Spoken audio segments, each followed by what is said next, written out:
All right, what's going on? Today I'm doing the Lululemon stock valuation. All right, so Lululemon currently has a market cap of around 44 billion and it's currently trading at around $345 a share. Some of its competitors include Nike, Under Armour, Columbia, Gap, and Urban Outfitters. We can see that in November it was trading at around $475 a share and has since dropped about $125. So it's trending downwards here. Lululemon segments its revenue into three different categories. It'll be company operated stores, direct to consumer, and then their other revenue streams. For the company operated stores, it's just like the title says, it's company operated stores. As of 2021, they operated 574 stores in 17 different countries. And most of the future growth is expected to come from the Asian and US markets. For the direct to consumer, they utilize it to serve markets where they don't have any Lululemon stores, and they have website, mobile apps, and they consider their in-store devices as direct to consumer as well. All those orders are fulfilled through their very own distribution centers or their retail locations. And then for the other segment, they segment this into any outlet sales, warehouse sales that they may have, pop-up locations, and wholesaling that they do. They also have this in-home fitness app called Mirror. It uses a subscription model, and it's just for in-home workouts, push-ups, pull-ups, really basic fitness app basically. And they also license and supply. They have license and supply agreements with other stores. Here's the revenue segmentation. We can see that in fiscal 2017, around 70% of revenue came from their company operated stores, 20% came from their direct to consumer channels, and then around 9% came from other sources. And throughout these past couple of years, company operated store revenue has been decreasing, and it actually took a huge hit in fiscal 2020, which was during the pandemic. And that's understandable because most of their stores were probably forced to close. And that's just when direct to consumer took over, taking up around 52% of revenue in that year. Last year, it came back up to around 45%, and direct to consumer decreased to around 44%. And meanwhile, others stayed around the same, increasing about 2%.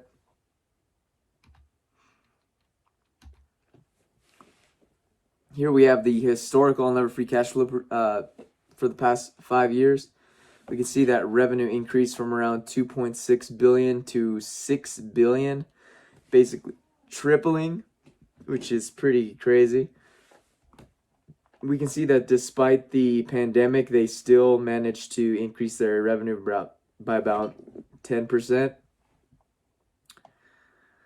Gross margin actually increased during this time as well, from 52.8% to 56%, and then increased even higher to around 57% last year, which is pretty good. Their EBIT increased. EBIT margin started off at around 35%, increased to 38.3%. It isn't the highest operating margin that we've seen. They've actually reached that in 2019, reaching 40% operating margin, which is really good. A positive NOPAT, positive unlevered free cash flow, and positive EBITDA. All looks good. Here we have the company operated stores revenue and growth rate. So as I was mentioning earlier, company operated store revenue decreased by around $1 billion in fiscal 2020. And like I said, it's probably during the pandemic where most of their stores were closed, and actually rebounded up to 2.8 billion the following year. So they're back on track and actually doing better than they have been in prior years, which is really good. Here we have their revenue per square foot and the growth rate for that as well. We can see it started around $1,510 per square foot, and it's currently at 1,443. All of these numbers are pretty close to what they have in their previous 10Ks. And fiscal 2020, they actually didn't provide it. They mentioned that dollars revenue per square foot is a big key performance indicator for them, and they mentioned that in 2020 it wasn't really something that was indicative of their performance, just because that pandemic situation and most of their stores were closed anyway, and it really wasn't that huge decrease. It wasn't because people weren't buying Lulu anymore. It was just because they couldn't sell anything out of their stores. Here we have the direct-to-consumer revenue and growth rate, and direct-to-consumer has just been absolutely killing it.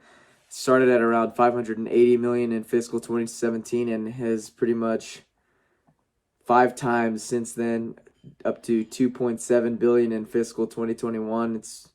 They're doing great. I mean, a lot of people love Lululemon, especially college-age people. If you look up on YouTube, Lululemon, you can see a bunch of people just doing like $1,000, $5,000 hauls of Lululemon, which is pretty crazy.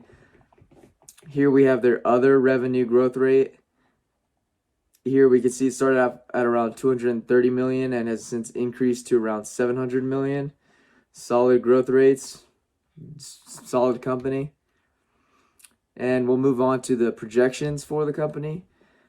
In the upside case, I put that for the revenue side, we'll see that number of stores will increase by around 15.5% and will stabilize at around 3.7% in fiscal 2027.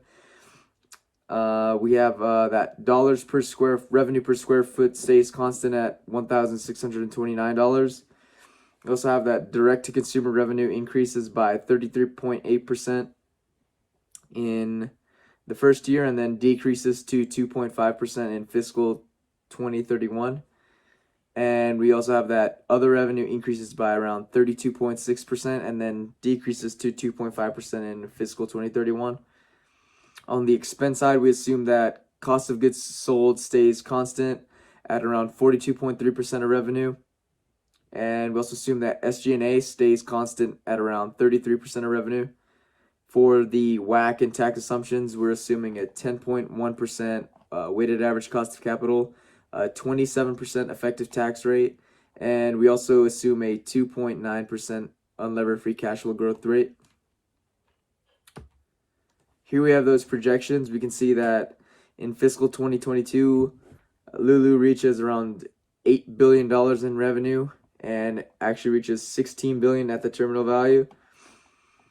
Solid growth rates, 27%, and then, I mean, I know Lululemon can't, I would assume that it can't grow at 20% growth rates every single year. So that's why I stabilized it, and it'll reach more of like a 2.9%, which I feel like is more reasonable.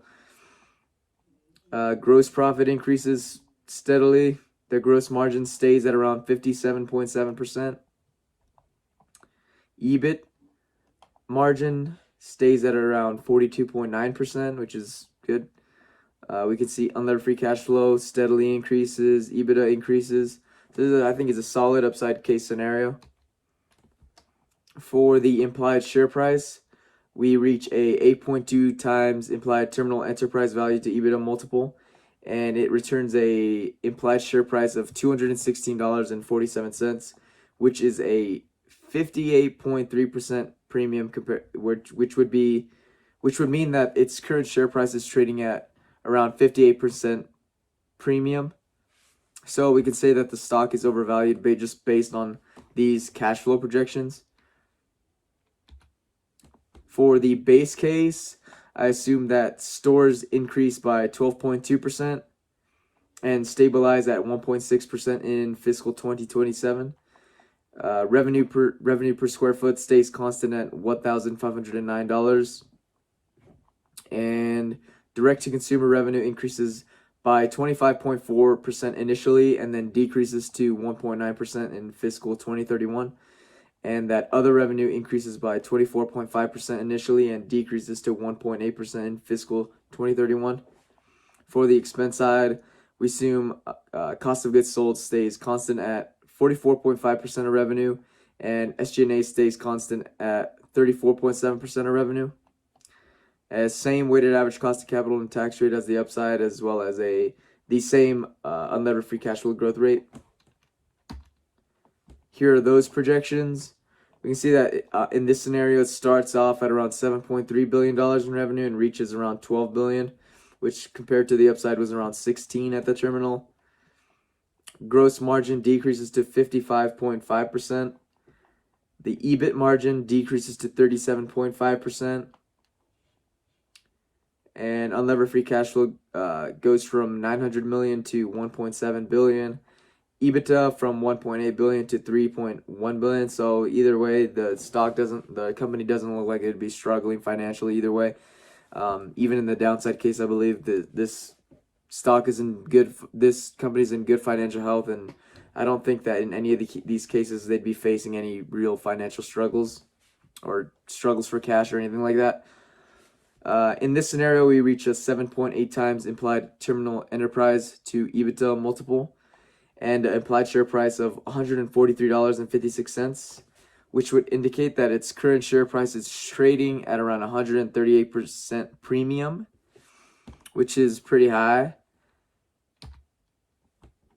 And on the downside case, we assume that number of stores increases by around 9.2% and stabilizes to 1.2% in fiscal 2029. We assume revenue per square foot stays constant at $1,390. We assume that direct-to-consumer revenue increases by 16.9% initially and then decreases to 1.3% in fiscal 2031, and that other revenue increases by 16.3% and decreases to 1.2% in fiscal 2031. On the expense side, we assume that cost of goods sold stays constant at 46.7% of revenue, and that SG&A stays constant at 36.4% of revenue. Here are those projections. We can see that revenue in the following years actually comes down to $6.7 billion and reaches $9.8 billion at terminal. We reach a 53.3% gross margin, which is again lower than the base case and the upside case. We can see that it reaches an operating margin of 31.6%, positive unlevered free cash flow, positive EBITDA. Again, not struggling for cash in any of these scenarios. And for this case, we see that we reach a 7.3 times enterprise to EBITDA multiple and a implied share price of $92.48. That would indicate that the stock is currently trading at a 270% premium. And now we'll just dive into a sensitivity analysis just to see if we kept those 20%, 30% growth rates constant, how that would affect the stock price. So for the first sensitivity analysis, we'll be doing the store growth rate and the revenue per square foot sensitivity analysis. And we can see that if we kept the 10.2% current store growth rate and the $1,440 in revenue per square foot that it currently has, we'd be looking at a $112 for the implied share price in the downside case. In the base case, we'd be looking at around $161. And in the upside case, we'd be looking at around $224. And we can see that if we increased the store growth rate, so we're opening more stores every year, we'd be looking at increased share prices. As well as if we increased revenue per square foot, we'd also see increase in share price. And just that makes sense because, right, if we're making more dollars per square feet or we're opening more stores, we're bringing in more revenue. And therefore increasing our net income. For the direct-to-consumer and other income growth rate analysis, we can see that if we maintained a 33.8% growth rate on the direct to consumer side and a 32.6% growth rate in the other income segment, we'd be looking at a $414 share price, which is extremely high. It would actually indicate that the stock is undervalued right now. But let's be completely honest. How many of us think that Lululemon can sustain 30%, 33% growth rates sustainably for 10 years? That's just unheard of. I especially for like a athletic wear company. I mean, that would indicate that most of the world would be wearing Lululemon leggings or shorts, or like I don't really see people, the average person, spending $160, $150 on leggings, or like even shorts, like $100 shorts, man. Come on now. In the base case, we could see that if those growth rates remain the same, we'd see a $533 share price. And in the upside case, if those growth rates remain the same, we'd see a $660 implied share price. Moving on to the SG&A and cost of goods sold, percentage of revenue, sensitivity analysis, we can see that if they maintained a 34.7% SG&A percentage of revenue or a 44.5% cost of goods sold as a percentage of revenue, in the downside case, they would maintain a $116 implied share price. If SG&A became less of a percentage of revenue, we'd see increasing share prices, as well as if cost of goods sold as a percentage of revenue decreased, we see higher share prices. So this top left quadrant. Same thing in the base case. We can see that if they maintain those same percentage of revenue, it'd actually be looking at $143.54 in the base case. The highest being around $218 here. And in the upside case, we'd actually be seeing that the stock has an implied share price of $179 per share. And the highest here being around $273. And now we'll just dive into the comparables and see how these multiples compare to its competitors. So here is the first competitor, and it's Nike. We can see that it's also been trending downwards. It was trading at around $180 per share and is today trading at around $108. They specialize in the same business, and I would argue that Nike is a much bigger brand name. Everybody wears that. They don't just sell athletic wear. They sell sports equipment, shoes, and other accessories. Same thing with Under Armour. They don't just sell athletic apparel, and if their equity value is much lower than Lululemon, I would say it's a good comparable, and it would indicate a good comparison for the multiples perspective. We can see that Under Armour has also been trending on a downward trend, trading at around $27 and is now currently at around $8 a share. Here we have Columbia, same thing. It's in a downward trend here, trading at around $100 and was currently at $72 a share. Here we have The Gap, which is a collection of lifestyle brands, and also trending downwards, trading at a high of around $25 and is currently trading at $9. And final comparable here is the Urban Outfitters, also trending downwards and was trading at a high of around $36 a share and is currently trading at around $22 a share. Here we have the multiples comparison. And the first multiple I'm going to be comparing is the enterprise value to revenue multiples.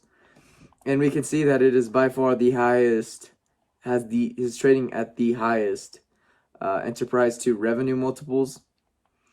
The closest being Nike, But compared to all these other ones, like Point 4 to Urban Outfitters, maybe that's not a good comparable. Maybe Gap isn't the best comparable.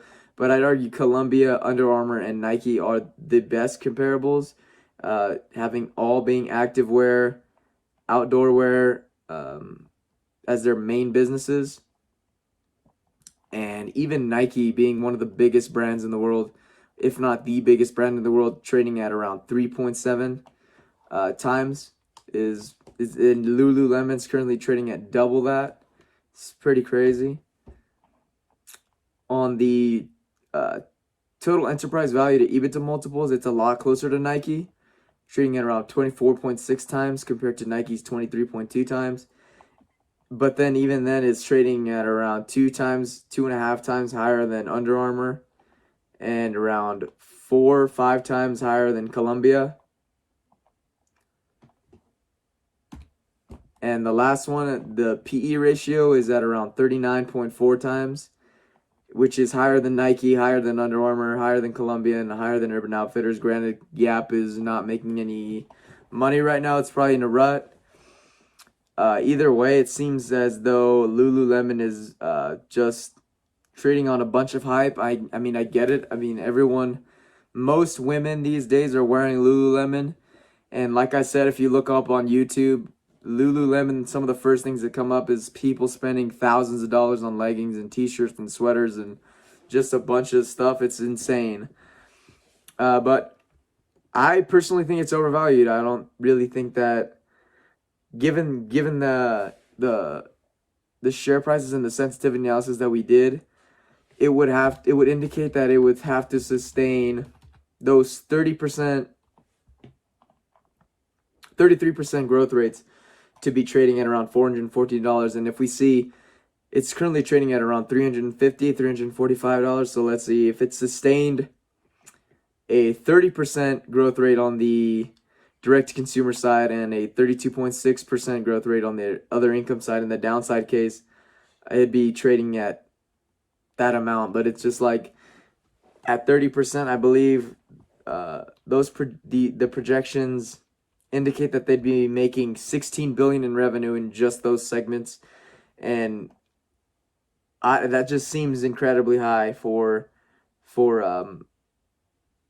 Lululemon. I mean, Nike doesn't. I'm not even sure Nike's making just that much money selling like only leggings and I guess shirts and activewear. I mean, I'm sure a lot of their sports equipment and footwear makes up for a good chunk of revenue for them. Maybe I'll do a Nike valuation next just to get a better idea.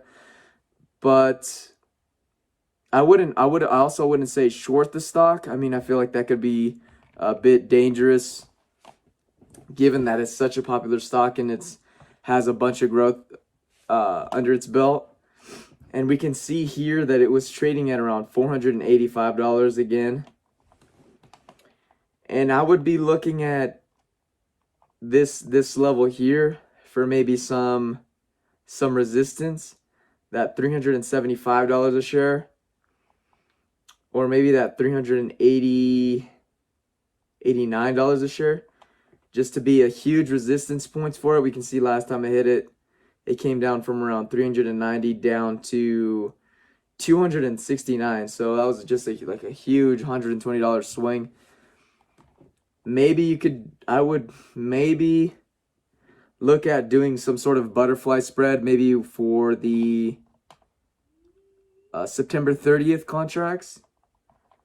Maybe you could do something where, a butterfly spread for this resistance level here, $377. This upswing has mostly been because of their earnings report. It was pretty positive, and a lot of people just wanted to dive into the stock and make some short-term gains. For the long term, like I said, I wouldn't be looking at this as a buy and hold.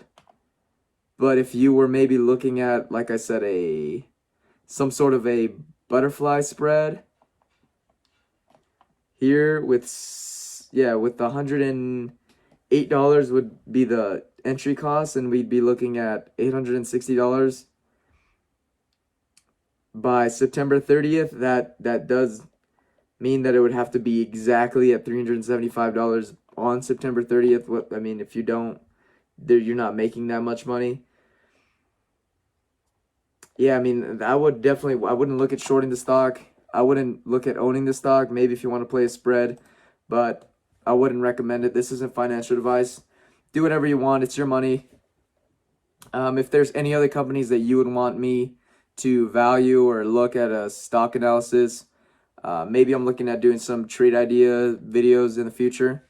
Let me know what you would want to see. If you want access to the Excel workbook and PowerPoint, it'll be on my website. The link will be in the description. Other than that, I would just stay tuned for the next valuation. Again, leave a comment, see if you want a specific company that you would like to see. And that'll be it. I'll see you guys on the next one.